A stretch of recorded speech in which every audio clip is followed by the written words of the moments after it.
رمضان کا چاند دیکھنے کے لیے ایک آدمی کی باشرہ آدمی کی گواہی کی ضرورت ہے. اگر ایک آدمی یہ کہہ دے کہ میں نے چاند دیکھا ہے تو دوسرے دن سے روزہ رکھا جائے گا تو اس وقت بھی دیکھا جائے گا یہ ایک آدمی جو روزے کی گواہی دے رہا ہے یہ 5 وقت کا نمازی ہے یا نہیں ہے. اگر 5 وقت کا نمازی ہے، باشرع ہے، سماج میں اس کو جھوٹا نہیں کہا جاتا ہے، اس کی بات مانی جاتی ہے، دیندار ہے، نمازی ہے تو اس کی بات مانی جائے گی. نماز روزے کا پابند نہیں ہے، جمعہ تک کی نماز نہیں پڑھتا ہے اور ایسا آدمی گواہی دے رہا ہے تو اس کی گواہی بھی، چاہے وہ کتنا بھی سچ بول رہا ہو، اس کی گواہی بھی اس کی جیب میں گھسیڑ دی جائے گی. بھاگ نہیں تسلیم. روزے کا چاند ایک آدمی کی گواہی کا ہے، اور ایک آدمی اگر نہیں دیکھتا چاند لیکن ایک عورت چاند دیکھتی ہے تو ایک عورت کی گواہی نہیں مانی جائے گی. 2 عورتوں کی گواہی ایک مرد کے برابر ہے، لہذا عورتیں 2 ہونا چاہیے، آدمی ایک آدمی اگر کہہ دے باشرہ ہو کہ میں نے روزے کا چاند دیکھا ہے رمضان کا تو روزہ رکھا جائے گا، لیکن ایک عورت چاہے وہ کتنی بھی نیک و دیندار ہو، نمازی و تہجد گزار ہو، لیکن ایک عورت اگر چاند کی گواہی دیتی ہے تو اس کی بات نہیں مانی جائے گی. 2 عورتیں ہونا چاہیے. ایسے ہی عید کا چاند 2 مردوں کی گواہی چاہیے، لیکن 2 مردوں نے نہیں دیکھا ہے، ایک مرد نے دیکھا ہے اور ایک عورت نے، تو نہیں مانی جائے گی. ایک مرد نے دیکھا ہے تو 2 عورتیں ہونی چاہیے یا 4 عورتیں ہونی چاہیے، وہ بھی باشرع. اب ہم اپنے ذہن میں اس بات کو رکھیں کہ جب یہاں بے نمازیوں کی گواہی نہیں مانی جا رہی ہے، سوچئے تو اور معاملات کے اندر بے نمازی کی حیثیت کیا ہوگی.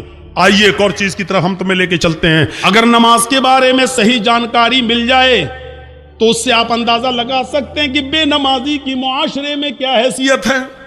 بے نمازی کے گھر کھانا کھانا جائز نہیں ہے، بے نمازی کی شادی میں شرکت کرنا جائز نہیں ہے.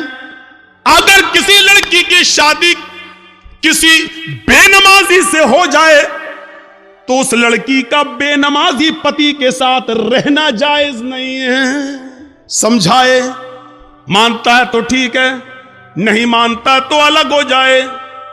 سوال یہ ہے کہ وہ طلاق نہ دے تو طلاق دینے کی ضرورت ہی نہیں ہے، کیونکہ بے نمازی مسلمان ہی نہیں ہے، اور جب مسلمان نہیں ہے تو کسی کافر کے نکاح میں رہنے کی ضرورت بھی نہیں ہے. یہ نکاح آٹومیٹکلی فسق، اپنے آپ ختم.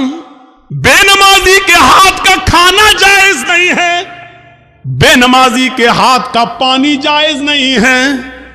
بے نمازی اگر مر جائے تو اس کی نماز جنازہ پڑھنا جائز نہیں ہے. بے نمازی اگر مر جائے تو اس کو مسلمانوں کے قبرستان میں دفن کرنا جائز نہیں ہے. کیا کیا بتاؤں، لیکن سب چل رہا ہے.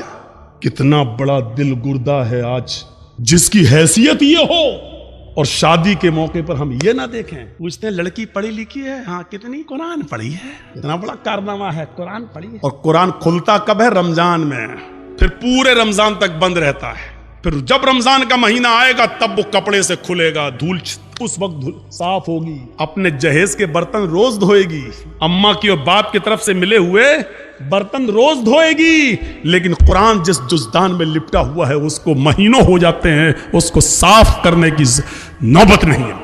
جس طریقے سے بے نمازی عورت بے نمازی آدمی کے ساتھ نہیں رہ سکتی، اسی طریقے سے نمازی شوہر کے ساتھ بے نمازی عورت نہیں رہ سکتی. آئیے ایک اور چیز بتاتا ہوں آپ کو. اللہ کے نبی صلی اللہ علیہ وسلم کے پاس چند صحابہ آتے ہیں.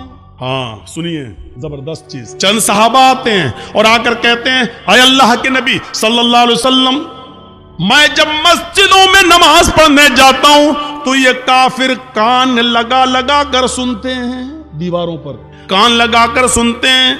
جب ہم زور سے مسجدوں میں نماز کی حالت میں قرآن کی تلاوت جب میں زور سے کرتا ہوں تو یہ کافر سن لیتے ہیں باہر سے، پھر یہ مسجدوں میں گھس جاتے ہیں اور بے تحاشا مارتے ہیں.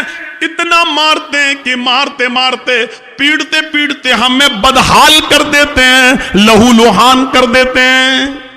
اللہ کے نبی نے پوچھا اچھا یہ بتاؤ وہ کس وقت کان لگا کر سنتے ہیں تمہاری دیواروں پر؟ کہا اللہ کے نبی شام کو جب کام کر کے واپس آتے ہیں، یعنی عصر کے وقت. تو اللہ کے نبی صلی اللہ علیہ وسلم نے فرمایا اچھا تو کان لگاتے ہیں وہ دیواروں پر، کہاں؟ تو ٹھیک ہے پھر عصر میں تم قرآن کی قرأت زور سے کرنا بند کر دو، یعنی آہستہ پڑھ لو۔ اور کب کان لگاتے ہیں؟ کہ اللہ کے رسول قیلولہ کرتے وقت، ہم لوگ جب دوپہر میں کام کر کے آتے ہیں، گھر میں کھانا کھا کے تھوڑا سوتے ہیں، قیلولہ یعنی ظہر کی نماز کے وقت وہ کان لگا کر سنتے ہیں اور ہم کو پکڑ کے مارتے ہیں جب ہم زور سے قرآن کی تلاوت کرتے ہیں تب۔ تو اللہ کے نبی نے کہا ظہر میں بھی تم قرآن کو آہستہ پڑھو۔ دیکھیے آپ نے یہ نہیں کہا کہ نماز گھر میں پڑھ لو، مقامی آدمی ہو جو کہیں کا رہنے والا ہو، آپ اپنے گاؤں کے رہنے والے ہیں تو آپ اپنے گھر پہ نماز نہیں پڑھیں گے۔ کوئی مسافر آدمی ہے، سفر سے آیا ہے، تو وہ جہاں ٹھہرا ہے، جہاں رکا ہے، وہ نماز پڑھ سکتا ہے اپنے مقام پر جہاں وہ ٹھہرا ہے، اس لیے کہ اس کو قصر میں کرنا ہے، 2 رکعت پڑھنا ہے۔ اور مسافر ظہر اور عصر ایک ساتھ پڑھ سکتا ہے، مغرب اور عشاء ایک ساتھ پڑھ سکتا ہے، وہ 2 نمازیں ملا سکتا ہے، اس کو گنجائش ہے، لیکن مقامی آدمی کو نہیں۔ اللہ کے رسول نے ان سے کیا کہا؟ اچھا ظہر میں مارتے ہیں اور عصر میں مارتے ہیں، کہاں؟ تو ٹھیک ہے ظہر میں آہستہ پڑھ لو اور عصر میں آہستہ پڑھ لو۔ اچھا یہ بتاؤ مغرب میں؟ کہ اللہ کے رسول وہ بہت دیر سے آتے ہیں تو مغرب میں وہ کان لگا کے نہیں سنتے ہیں، تو آپ نے فرمایا پھر مغرب میں قرآن کی تلاوت زور سے کرو۔ اچھا عشاء میں؟ ہاں اللہ کے نبی جب وہ گھر کاروبار کر کے کھیتی باڑی کر کے واپس آتے ہیں تو عشاء میں بھی کان لگا کے سنتے ہیں۔ آپ نے ہاں تو وہ عشاء میں بھی نہیں سنتے ہیں کیونکہ تھکے ہوئے ہوتے ہیں، کھانا کھایا اور سو گئے۔ مغرب کے بعد آتے ہیں، سنتے نہیں ہیں، اس لیے آپ نے کہا مغرب میں پڑھو زور سے۔ عشاء کی نماز آپ اتنی دیر سے پڑھتے ہیں کہ ان کو نیند آ جاتی ہے، وہ عشاء میں بھی نہیں سنتے، آپ نے فرمایا تو عشاء میں بھی پڑھو۔ اچھا فجر میں؟ کہ اللہ کے نبی فجر میں تو وہ خود ہی گھوڑا بیچ کے سوتے رہتے ہیں، تو آپ نے کہا پھر فجر میں بھی زور سے تلاوت کرو۔ پہلے یہ 5 وقت زور سے تلاوت ہوتی تھی، 5 نمازوں میں زور سے پڑھا جاتا تھا، الحمدللہ رب العالمین۔ جب صحابہ نے شکایت کی کہ اللہ کے رسول یہ ہمیں مارتے ہیں، کانوں میں دیواروں پہ کان لگاتے ہیں، سن لیتے پڑھ رہے ہیں تو مارتے ہیں، پیٹتے اتنا مارتے ہیں کہ لہو لہان ہو جاتے ہیں، تو آپ نے کہا کب مارتے ہیں؟ کہا ظہر میں۔ آپ نے کہا ظہر میں آہستہ پڑھو۔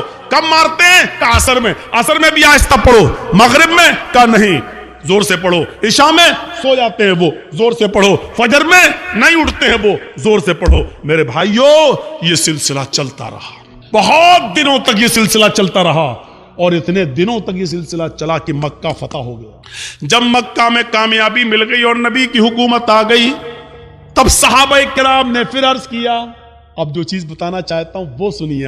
اب صحابہ نے عرض کیا، آئے اللہ کے نبی جب ہمارے حالات خراب تھے، جب یہ ہمیں مارتے تھے پیٹتے تھے، جس کی وجہ سے آپ نے آہستہ پڑھنے کا حکم دے دیا تھا ظہر میں اور عصر میں، اب تو یہ مارتے نہیں ہیں، اب تو حکومت ہمارے ہاتھ میں آ گئی، اب تو مکہ اور مدینہ کی باغ ڈور ہمارے ہاتھ میں ہے، تو اے اللہ کے نبی ہمیں پہلے والی اجازت دے دیجئے، اب ہم پھر سے 5 وقت کی نمازوں میں زور سے تلاوت کریں۔ بھئی حالات اب ختم ہو گئے، پہلے حالات برے تھے اس لیے آپ نے آہستہ پڑھنے کو کہہ دیا، اب تو ہمارے فیور میں ہیں حالات، اب تو ہمارے حق میں ہیں حالات، تو اب کیوں ہم آہستہ پڑھیں، اب ہم زور سے پڑھیں گے۔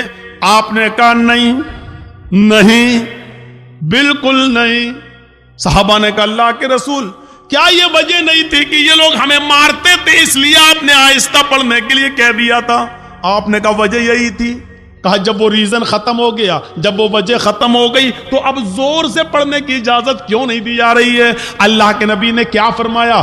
آپ نے فرمایا اس لیے کہ بعد میں آنے والے لوگ جب یہ سوچیں گے کہ ظہر میں عصر میں آہستہ پڑھنے کی اجازت کیوں دی اور مغرب میں عشاء میں اور فجر میں زور سے تلاوت کیوں کی جاتی ہے، جب یہ بعد میں آنے والے لوگوں کو پتا چلے گا، جب وہ اس کی ہسٹری پڑھیں گے، جب وہ حدیثیں پڑھیں گے، جب ان کو معلوم ہوگا کہ صحابہ کرام مار کھاتے تھے، اتنا پیٹے جاتے تھے کہ ان کی چمڑی ادھڑ جاتی تھی، لہو لوہان ہو جاتے تھے، اس کے باوجود انہوں نے نماز نہیں چھوڑی، ماریں کھائیں لیکن نماز پڑھی، آہستہ پڑھی لیکن پڑھی، نماز چھوڑی نہیں ہے۔ جب ان کو اس بات کا علم ہوگا تب ان کو پتا چلے گا کہ صحابہ کرام نے بڑی سے بڑی مصیبتیں جھیلی ہیں لیکن نماز نہیں چھوڑی ہے، نماز ترک نہیں کی ہے، تو پھر وہ بھی نمازی بن جائیں گے، وہ بھی نماز کے پابند ہو جائیں گے۔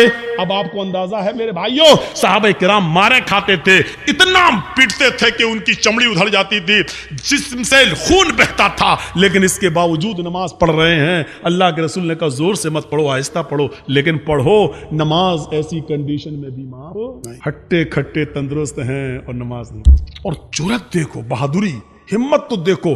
اذان کی آواز آ رہی ہے, کچھ لوگ مسجد میں نماز کے لیے جا بھی رہے ہیں, لیکن کلیجہ اتنا بڑا کہ ان نمازیوں کے سامنے ہوٹلوں پہ بیٹھ کے چائے ہم پی رہے ہیں.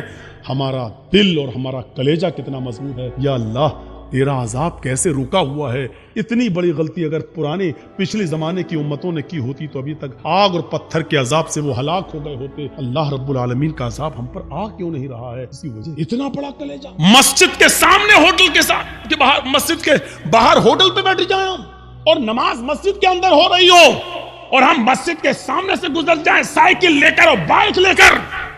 یہ مسجد دن بھر میں 5 مرتبہ بد دعا دیتی ہے, الہ العالمین ان لوگوں نے مجھے بنایا تو بڑی شان سے ہے, جلسے کرا کرا کے, چندے کر کر گئے, سیمنٹ لے لے کے, بوریاں لے لے کر, اینٹیں لے لے کر ہمیں بنایا تو بہت اچھا ہے, خوبصورت بنا لیا, مینارہ بھی بنا دیا, بڑی عالیشان بنا دیا, لیکن الہ العالمین انہوں نے مجھے ویران کر دیا, بنانے کے بعد مجھے آباد نہیں کیا. اے اللہ انہوں نے میرا پیٹ نہیں بھرا, اللہ انہوں نے مجھے بنانے کے بعد میرے پاس نہیں آئے, میری گود میں نہیں آئے.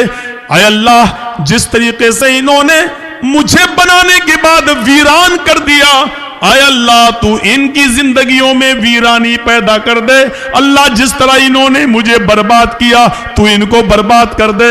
اللہ جس طریقے سے انہوں نے ہمیں بنا سوا کر درست کرنے کے بعد ہمیں بھلا دیا ہے, اے اللہ تو ان کو بھلا دے. میرے بھائیوں یہ مسجدوں کی کئی بد دعاؤں کا نتیجہ تو نہیں جو ہمارے حالات ہی ہیں. پہلے زمانے میں جب جنگیں ہوتی تھی, نماز کا وقت ہو جایا کرتا تھا, بادشاہ نماز کی حالت میں, بادشاہ جنگ کی حالت میں نماز کے لیے کھڑا ہو جاتا تھا. دوسرا بادشاہ یہ سمجھتا تھا کہ یہ کیا ہو رہا ہے, بتایا یہ نماز پڑھ رہے ہیں, اللہ کو یاد کر رہے ہیں, اللہ سے دعا کر رہے ہیں. وہ بادشاہ اپنی فوج لے کر بھاگ جاتا تھا, یہ کہتے ہوئے کہ جو قوم تیروں اور تلواروں کہ سایوں میں بھی اپنے رب کو نہ بھولتی ہو تو اس کا رب اسے کیسے بھول جائے گا.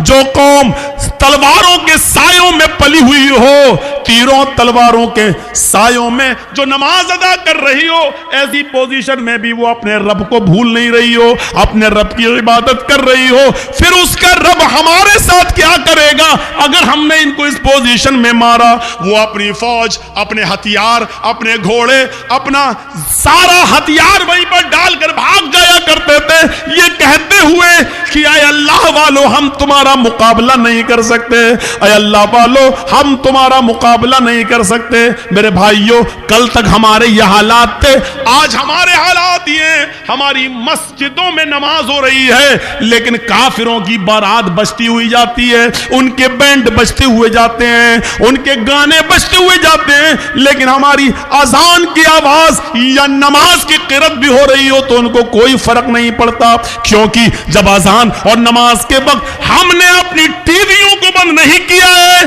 جب ہم نے اپنے گھروں میں ٹی ویاں چلانا شروع کر دی تو پھر کافروں کے دلوں سے بھی ہمارا روب و دبدبہ نکل گیا, کافروں کے دلوں سے بھی ہمارا روب و دبدبہ ختم ہو گیا.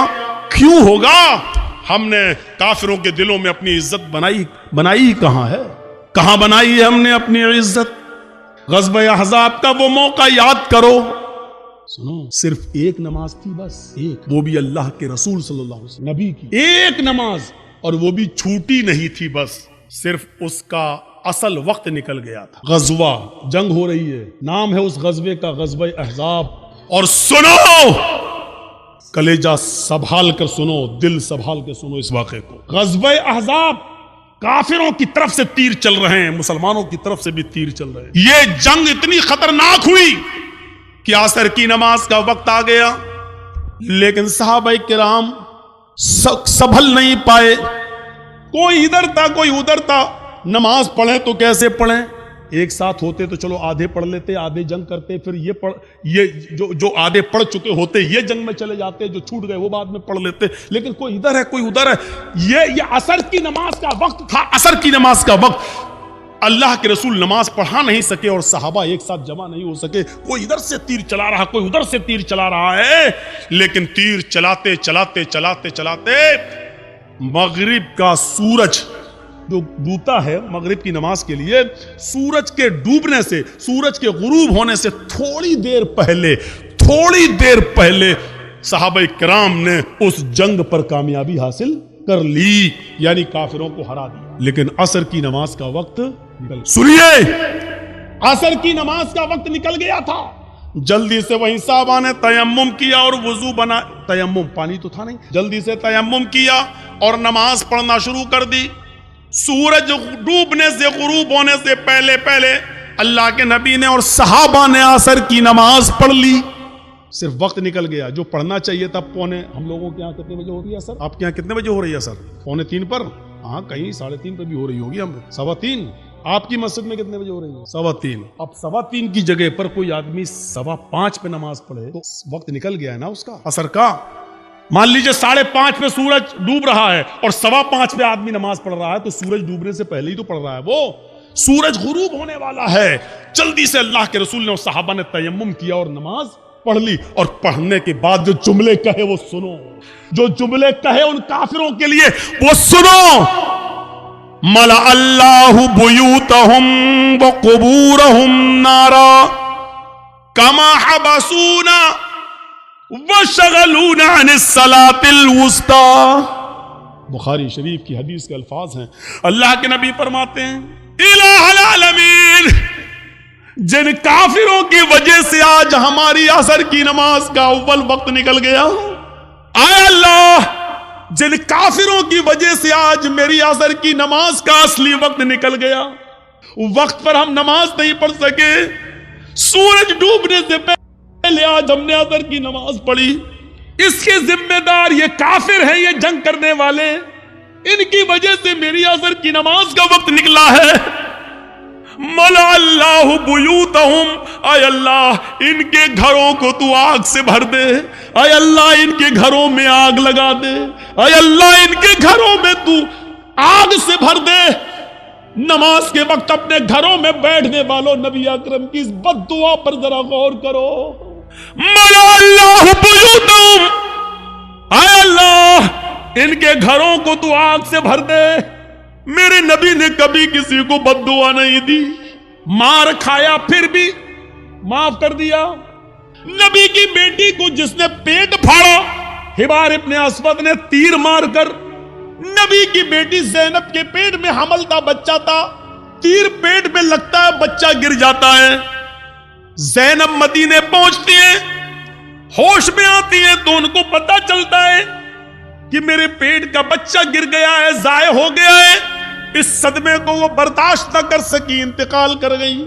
10 سال کے بعد جب حبار ابن اسود سامنے آیا اور مدینے میں اللہ کے نبی سے معافی مانگنے لگا کہ مجھے معاف کر دو, میں بھی مجرم ہوں اور آپ کی بیٹی کا قاتل ہوں.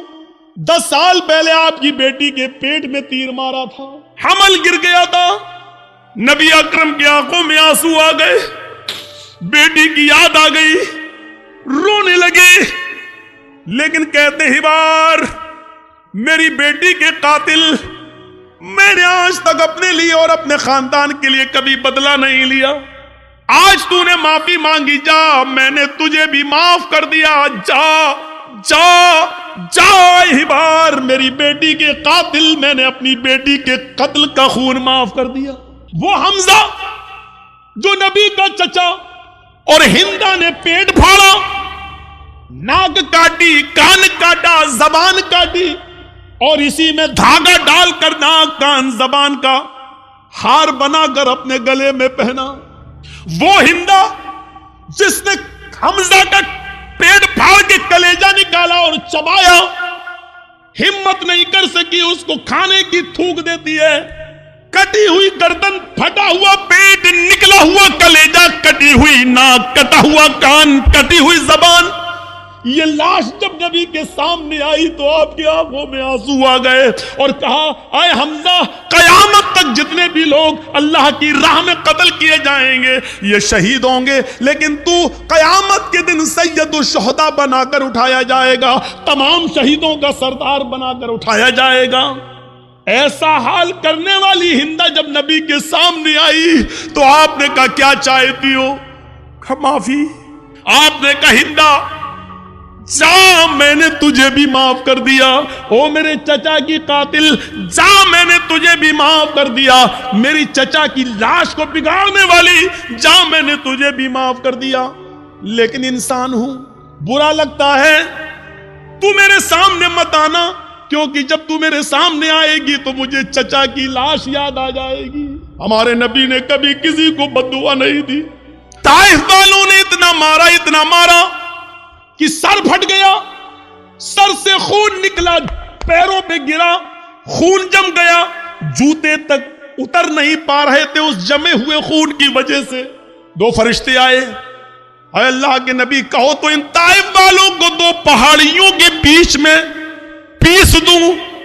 میں جب گیا تھا حج کی عمرے کے لیے تو میرے وہاں بہت پروگرام کرائے گئے تھے، جدہ میں ہوئے، دمام میں ہوئے اور مکے میں ہوئے، مدینے میں ہوئے، تو ہم کو طائف بھی لوگ لے کر گئے اور وہ پہاڑی ہم کو دکھائی تھی لوگوں نے وہاں طائف کے اندر، جس پہاڑی پر چڑھ کر کافروں نے نبی اکرم کو پتھر مارے۔ وہاں کے لوگ جو تھے وہ ان لوگوں نے بتایا کہ مولانا صاحب یہ وہ جگہ ہے، یہاں نبی کھڑے تھے، اوپر سے کافر پتھر مار رہے۔ اس جگہ کو دیکھا ہے ہم نے اپنی آنکھوں سے، کافی اونچائی پر پتھر مار رہے، زور سے پتھر، اونچائی سے پتھر ماریں گے اور وہ نبی کے سر پہ لگے گا تو کتنی زور سے۔ فرشتے موجود، وہ دونوں پہاڑی جس کے بیچ میں طائف بسا ہوا ہے، اگر اس پہاڑی کو یہاں سے لایا جائے، اس پہاڑی کو یہاں سے لایا جائے، دونوں کو ملایا جائے تو اس پہاڑی کے بیچ میں جتنے لوگ رہتے ہیں کب پس کے سرما بن جائے کچھ نہیں کہا جاتا۔ فرشتوں نے کہا آپ کہیے تو ان طائف والوں کی اس دونوں پہاڑیوں کے بیچ میں لا کر پیس دیں، ان کو کچل دیں، ان کو ختم کر دیں، ان کو برباد کر دیں۔ تو اللہ کے رسول نے کیا کہا؟ نہیں۔ فرشتوں نے دوبارہ کہا تو اللہ کے نبی نے فرمایا اللہم اہد قومی فإنہم لا یعلمون۔ آئے فرشتوں نہیں ان کو مارو نہیں، اللہ ان کو ہدایت دے گا اور انشاءاللہ ان کی پشت سے آنے والی نسلیں مسلمان ہوں گی، ان کی نسلیں کلمہ پڑھنے والی ہوں گی، مجھے نبی ماننے والی ہوں گی۔ اے اللہ تو ان کو ہدایت دے، یہ مجھے جانتی نہیں ہے کہ میں کون ہوں۔ آپ نے اس موقع پر بھی بدلہ نہیں لیا۔ دیکھ رہے ہیں آپ، بیٹی کے قاتل کو معاف کر رہے ہیں، بدلہ نہیں لے رہے ہیں، ہندا کو معاف کر رہے ہیں، انتقام نہیں لے رہے ہیں۔ طائف میں پتھر کھانے کے باوجود فرشتے پتھروں کا طائف والوں کو پیسنا چاہتے ہیں، لیکن نبی انتقام نہیں لے رہے ہیں، کہہ رہے ہیں اے اللہ تو ان کو ہدایت دے۔ مار کھا کر دعائیں دینے والے نبی، لیکن آج اصول دیکھو، جس نے کبھی بد دعا نہیں دی آج وہ بد دعا دے رہا ہے۔ کیا کہہ رہا ہے؟ ملا اللہ بیوتہم، اے اللہ ان کافروں کے گھروں کو آگ سے بھر دے، اس لیے کہ آج انہوں نے میری بیٹی کو قتل نہیں کیا، میرے چچا کا کلیجہ نہیں نکالا، ناک نہیں کاٹی، کان نہیں کاٹا، انہوں نے آج مجھے نہیں مارا، بلکہ آج ان کی وجہ سے عصر کی نماز کا وقت نکلا۔ غور کرو، بیٹی کو مارا تو اس کو معاف کر دیا، چچا کا کلیجہ نکال کے کھانے والی کو معاف کر دیا، لیکن جن کی وجہ سے عصر کی نماز چھوٹ گئی، وقت پر نہیں پڑھ سکے، ان کو معاف نہیں کر رہے۔ اللہ کے نبی کہہ رہے ہیں ملا اللہ بیوتہم، اے اللہ ان کے گھروں کو تو آگ سے بھر دے، اور جب یہ مر جائیں آگ میں، اور جب ان کی قبروں، جب ان کو دفن کیا جائے قبروں میں، تو قبورہم، اے اللہ مرنے کے بعد بھی ان کو بخشنا نہیں، ان کی قبروں میں بھی آگ لگا دینا۔ کتنی ڈینجر بد دعا ہے، اندازہ لگاؤ، نماز جن کی وجہ سے چھوٹ رہی ہے وہ بھی سوچیں۔